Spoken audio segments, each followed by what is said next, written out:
khusus dengan urapan kuasa Allah Roh Kudus. Biarlah hikmat surga menjadi bagian hidupnya.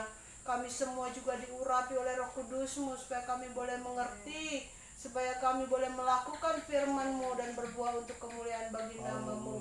Intimidasi kuasa setan iblis yang coba mengganggu pemberitaan firman-Mu, kami halaukan di dalam nama Yesus. Di tempat ini dipenuhi dengan kemuliaan Tuhan. Terima kasih Bapa, mengucap syukur kami dengar firman-Mu di dalam nama Bapa, Anak, Laki-laki dan Roh Kudus, dalam nama Tuhan Yesus Kristus. Haleluya. Amin. Amin. Puji Tuhan. Silakan duduk. Shalom, salam sejahtera buat kita semua. Haleluya. Amin. Tuhan Yesus itu baik. Amin. Puji Tuhan. Momentum ini kita merayakan hari Pantekosta atau hari Pentakosta, ya, di mana kita memperingati hari ketuangan Roh Kudus atau hari pencurahan Roh Kudus, di mana ada satu kisah di mana di Yerusalem, di kamar loteng Yerusalem, ketika mereka berkumpul, ya, murid-murid Yesus berkumpul berdoa menantikan janji Bapa yang diberitahukan oleh Yesus ketika dia mau naik ke sorga. Dia bilang apa? Jangan tinggalkan Yerusalem sebelum janji Bapa itu diberikan. Apa janji Bapa? Yaitu gereja Tuhan, orang percaya harus dilengkapi oleh kuasa dari tempat yang maha tinggi, yaitu Roh Kudus. Haleluya. Kenapa? Karena tanpa Roh Kudus, gereja tidak mungkin akan bertahan sampai hari ini. Haleluya.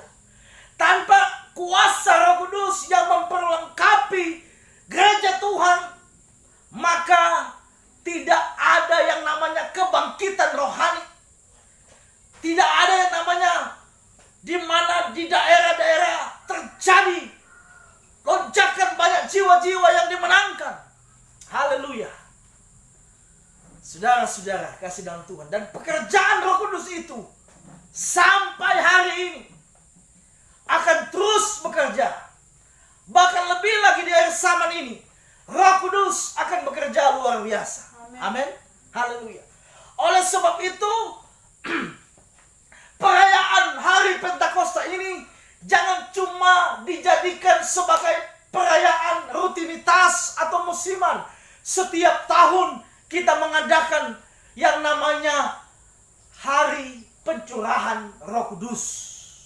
Tetapi biarlah momentum ini kita pergunakan untuk menjadi satu semangat baru lagi.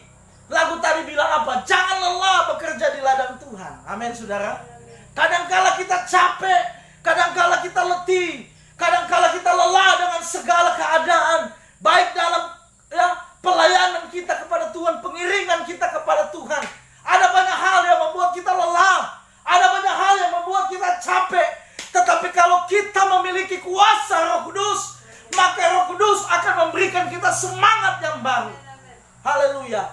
Dan kita tidak akan pernah lelah di dalam pengiringan kita kepada Tuhan. Amin, saudara. Haleluya. Oleh sebab itu, mari kita membaca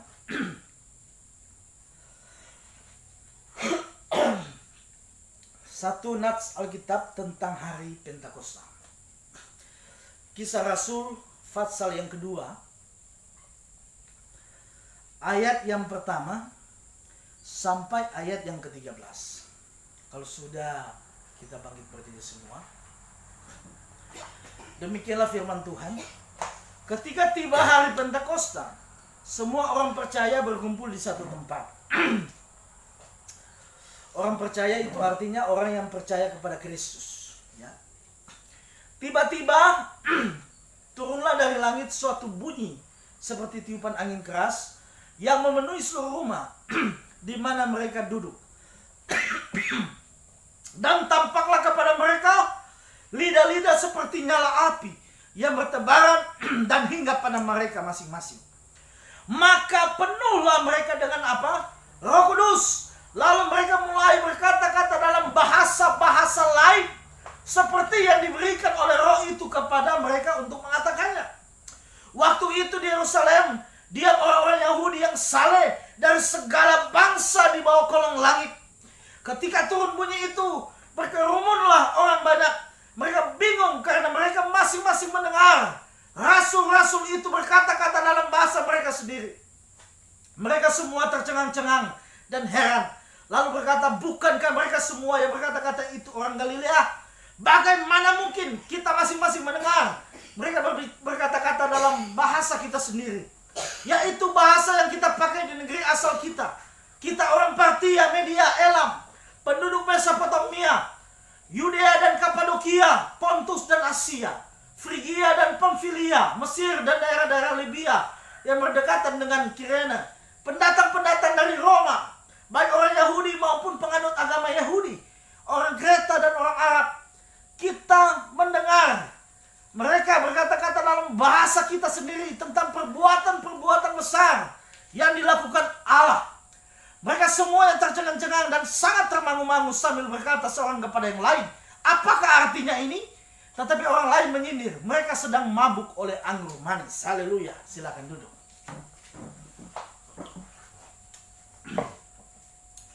Saudara, perlu kita tahu bahwa hari Pentakosta itu adalah hari raya bangsa Israel. Haleluya. Hari Pentakosta itu ya adalah hari raya bangsa Israel.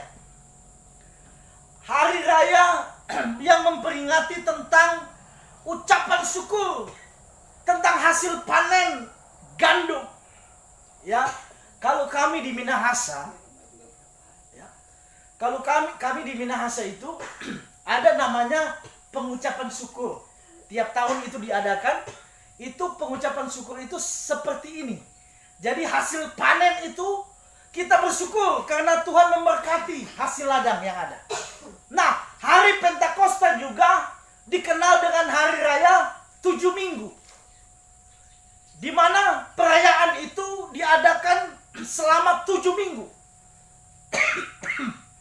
Ya, 7 minggu. Jadi hari Pentakosta itu juga hari yang ke-50, artinya hari ke-50, Pentakosta. Ya, hari ke-50. Kenapa hari yang ke-50? Sebelum pencurahan Roh Kudus, itu dihitungnya begini. Hari raya 7 minggu. Iya kan? 7 minggu. 1 minggu berapa hari? 7. Jadi 7 dikali dengan 7, 49 hari. 49 hari mereka merayakan hari 7 minggu atau panen besar, panen gandum. Nah, pada hari ke-50 itu merayakan hari raya puncak perayaan hari Pentakosta. Ya. Supaya saudara mengerti dan memahami bahwa hari Pentakosta itu tadinya tidak ada hubungannya dengan hari pencurahan Roh Kudus. Ya. Tetapi itu hari raya bangsa Yahudi, bangsa Israel. Makanya di hari Pentakosta itu dikatakan apa? Ada banyak orang Yahudi, orang Israel yang sudah berwarga negara lain di muka bumi ini. Itu mereka datang kumpul di Yerusalem.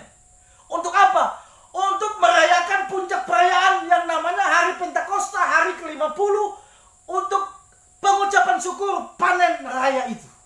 Haleluya. Nah, momentum itu tiba-tiba ya, momentum yang sama juga di mana ada 120 murid-murid Yesus berkumpul di kamar loteng Yerusalem. Tiba-tiba dikatakan apa? Tuhan mencurahkan rohnya ya ke atas murid-murid yang ada. Jadi bertepatan dengan momentum hari Pentakosta itu. Haleluya. Sehingga gereja Tuhan ya, orang percaya dan kita orang Kristen, ya, mengkaitkan antara pencurahan Roh Kudus dengan apa? Hari Pentakosta. Sampai hari ini kita merayakan bukan hari panen besar, tetapi kita merayakan bagaimana Tuhan mencurahkan rohnya atas gereja Tuhan. Amin. Haleluya. Kenapa kita perlu mengerti tentang sejarah hari Pentakosta? Kenapa? Karena supaya tidak salah kaprah. Haleluya. Ya, jangan kita berkata hari Pentakosta kita cuma tahu hari ketuaan Roh Kudus. Hari Pentakosta itu sudah ada sebelum pencurahan Roh Kudus. Hari Pentakosta itu adalah hari perayaan bangsa Israel, hari panen besar. Haleluya. Tetapi yang saya mau katakan di sini adalah bagaimana dampak dari gereja Tuhan yang dipenuhkan dengan Roh Kudus. Haleluya. Masalah sebutan hari Pentakosta itu apalah, dan kita kaitkan dengan pencurahan Roh Kudus itu nggak begitu penting. Yang saya mau ingatkan, yang saya mau fokus adalah apa dampak ketika gereja Tuhan dipimpin dan dipenuhi dengan Roh Kudus. Haleluya. Ada satu perubahan yang besar. Haleluya. Contoh saja Petrus. Ya, dia seorang yang cuma jago bicara. Ya. Jago bicara, tapi buktinya nggak ada, nol besar. Makanya dia sebut dia apa? Pengkhianat. Dia menyangkal Yesus sampai berapa kali? Sampai 3 kali dia menyangkal. Aku tidak kenal dia, aku tidak kenal dia, aku tidak kenal dia. Haleluya. Petrus yang apa? Yang penakut. Pengkhianat, penakut lagi. Ya. Tapi saudara lihat, ketika Petrus dipenuhkan dengan Roh Kudus, terjadi perubahan besar. Haleluya. Haleluya. Ketika ada yang menyindir bahwa mereka sedang mabuk anggur manis, Petrus dan kawan-kawan berdiri semua. Haleluya. Petrus bilang apa? Dia menjelaskan bagaimana Yesus itu adalah yang kalian bunuh, itu adalah Tuhan dan Juru Selamat. Apa yang terjadi? Ketika Petrus berkhotbah, ada 3.000 orang yang menerima Yesus dan percaya. Haleluya. Petrus yang tadi pengkhianat, penakut, tiba-tiba memperoleh keberanian. Haleluya. Karena apa? Karena sudah dipenuhkan dengan Roh Kudus.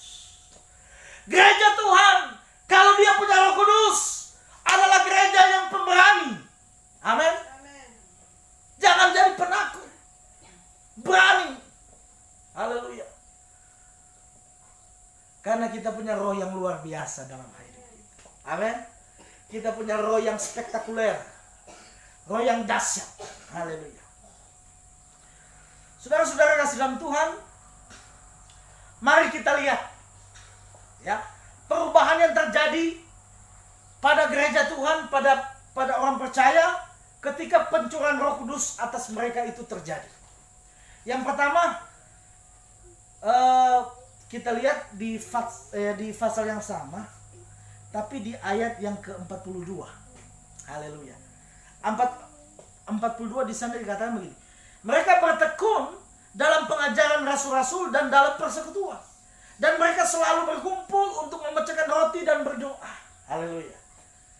Ini cara hidup jemaat mula-mula. Cara hidup gereja yang sudah dipenuhkan dengan Roh Kudus dan sudah diubahkan oleh Tuhan.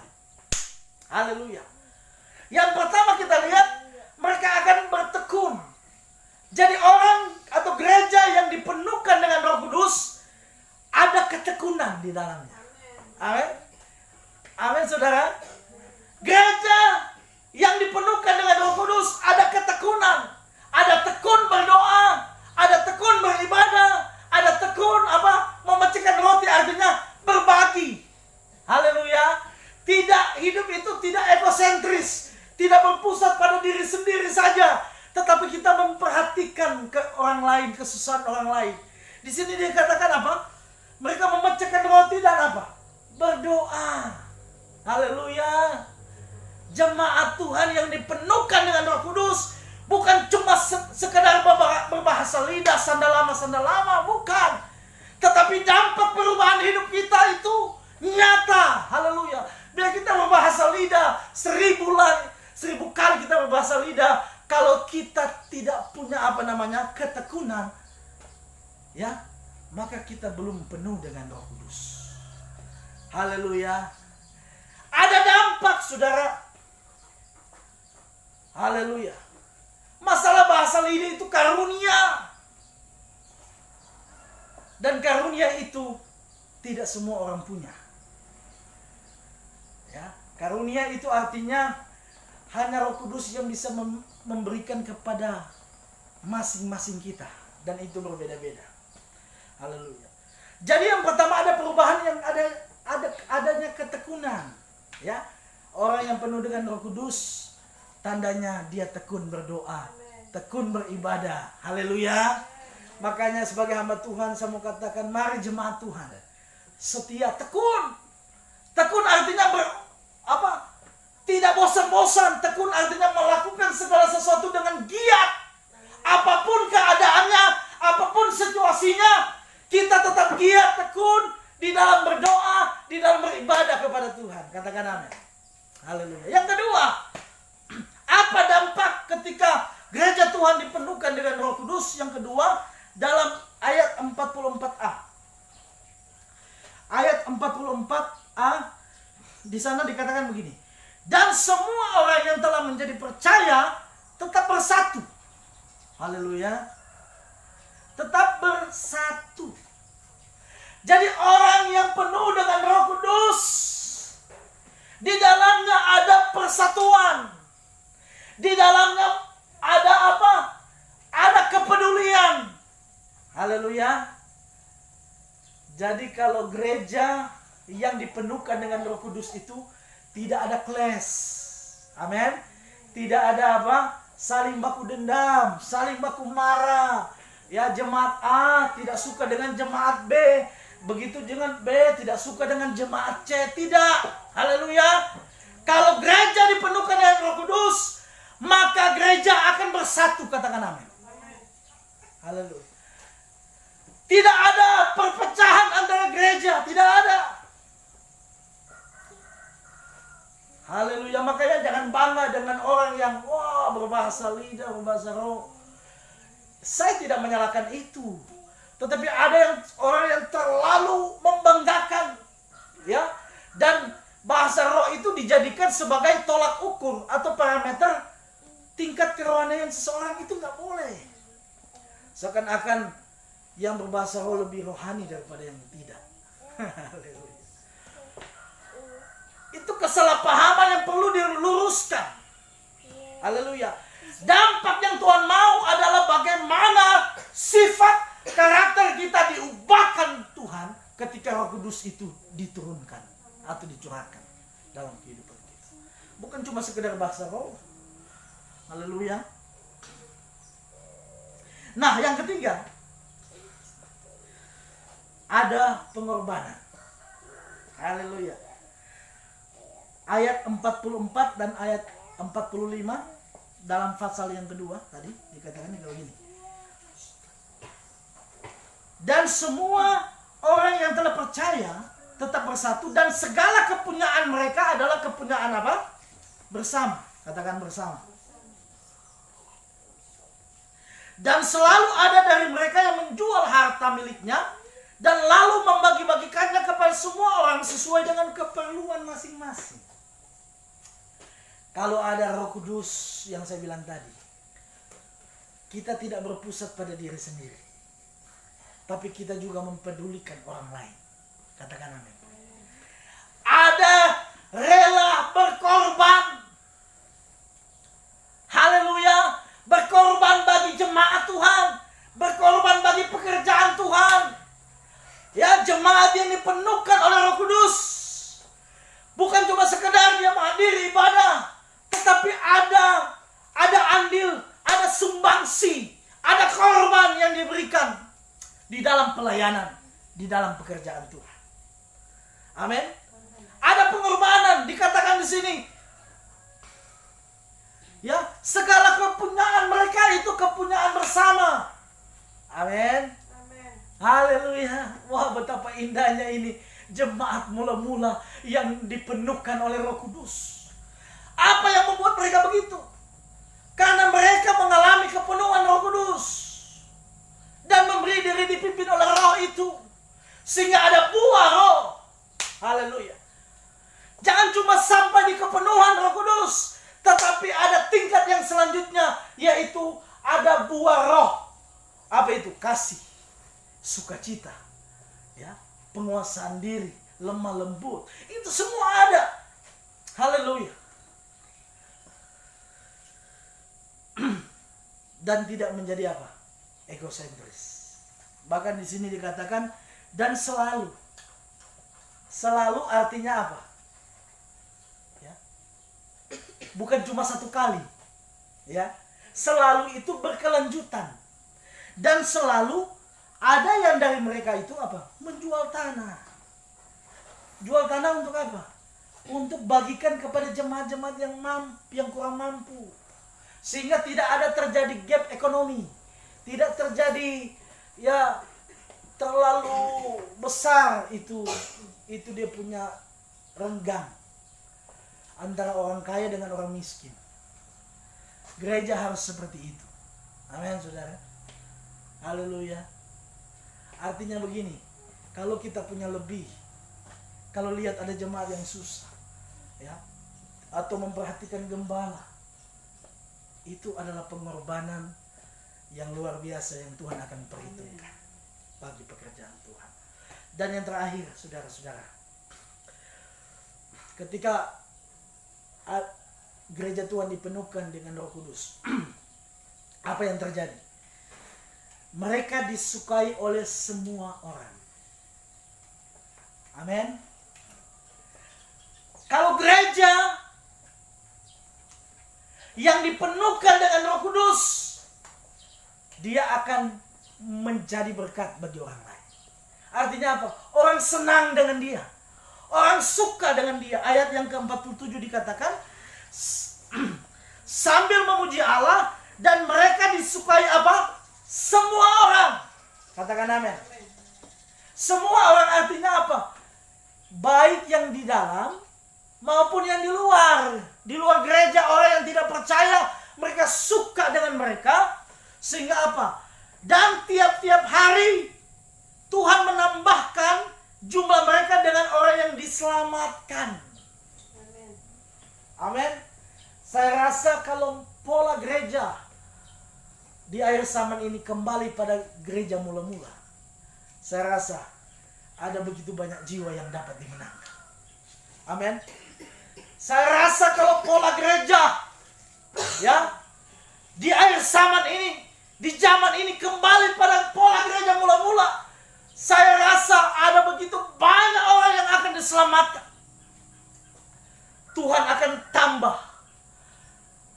akan tambah jiwa-jiwa yang diselamatkan. Katakan amin. Haleluya. Oleh sebab itu, saudara, pada kesimpulan khotbah saya pada saat ini, mari, ya,